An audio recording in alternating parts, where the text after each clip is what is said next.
पिता और पुत्र और पवित्र आत्मा के नाम पर आमीन। सबों को जय यीशु। प्रभु यीशु क्रिस्त में मेरे प्यारे भाइयों और बहनों, आप सभी का हार्दिक स्वागत है प्रातः वंदना में, सुबह की प्रार्थना में। प्रभु आपको, आपके परिवार को, आपके आस पड़ोसियों को, आपके रिश्तेदारों को, सबको आशीष प्रदान करे, आपके कामकाज को ब्लेस करे, आपके घर को आशीष दे, आपके घर में बरकत हो, आपके कामकाज में उन्नति तरक्की हो। प्रभु आपके साथ सदैव रहता है। आप विश्वास करना, प्रभु आपके साथ है। आज हम एक वचन पर मनन चिंतन करेंगे। वचन है संत लूकास अध्याय 6 वाक्यांश 38।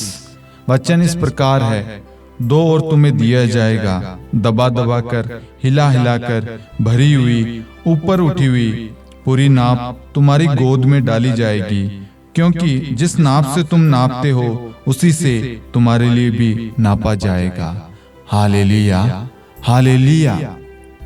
मेरे प्यारे भाइयों और बहनों, आज बहुत सारे लोग हैं जो कहते हैं मेरे जीवन में उन्नति नहीं है, बढ़ोतरी नहीं हो रही है, मेरे परिवार में ब्लेसिंग नहीं है, मैं कोई भी कार्य करता हूं उसमें असफलता है, नौकरी है उसमें प्रमोशन नहीं हो रहा है, सैलरी बढ़ नहीं रही है, व्यवसाय में कुछ अच्छा फायदा नहीं हो रहा है, जो भी कार्य कर रहा हूं उसमें आशीष नहीं है, वह फल नहीं रहा। इसके पीछे कारण क्या है मेरे प्यारे भाइयों और बहनों? सबसे बड़ा कारण है उस कार्य में प्रभु को अधिकार ना देना। दूसरा कारण है कि प्रभु क्या कहता है, और जो प्रभु कहता है हम उससे पूरा नहीं करते। प्रभु कहता है, यदि आपके पास में एक रोटी है और आपके सामने एक भूखा व्यक्ति खड़ा है, तो आपके पास में जो है उसके साथ आप बांटिए। एक रोटी आधी आधी आप खाइए, उससे प्रेम बढ़ता है और प्रभु आप दोनों को आशीष देता है। ये वचन मैंने खुद ने व्यक्तिगत अपने जीवन में देखा है। जब सैलरी मिलती है और उस सैलरी में से प्रभु के लिए हम अलग से निकालते हैं, सच में एक अलग आशीष आती है।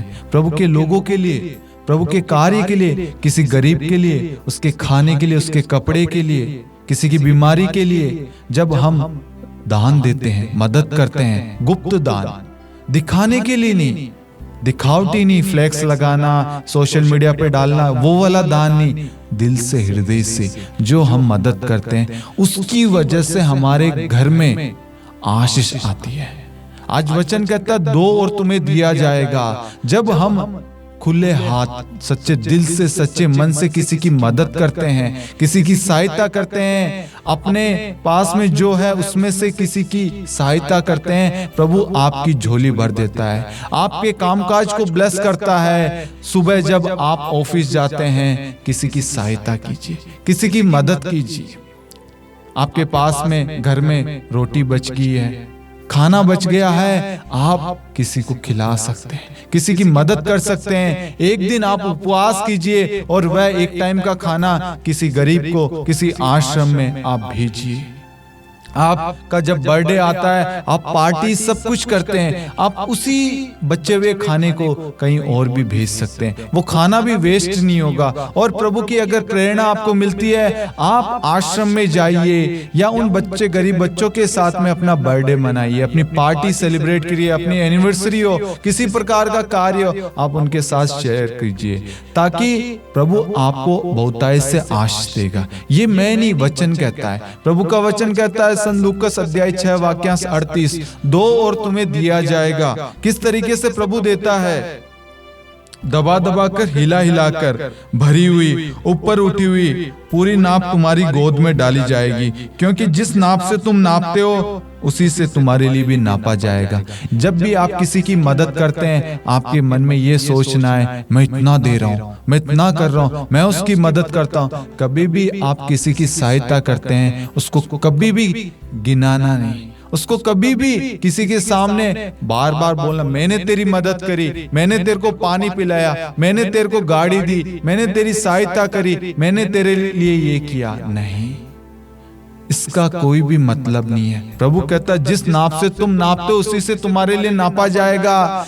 आज आपने उसकी मदद करी, लेकिन आपने हृदय से सच्चे मन से मदद करी है ना, तो कल जब आप मुसीबत में होंगे, परेशानी में, तकलीफ में होंगे, जरूरत आपकी होगी, तब प्रभु अपने दूत को भेजेगा आपकी सहायता के लिए। ये पर्सनल एक्सपीरियंस है हमारा।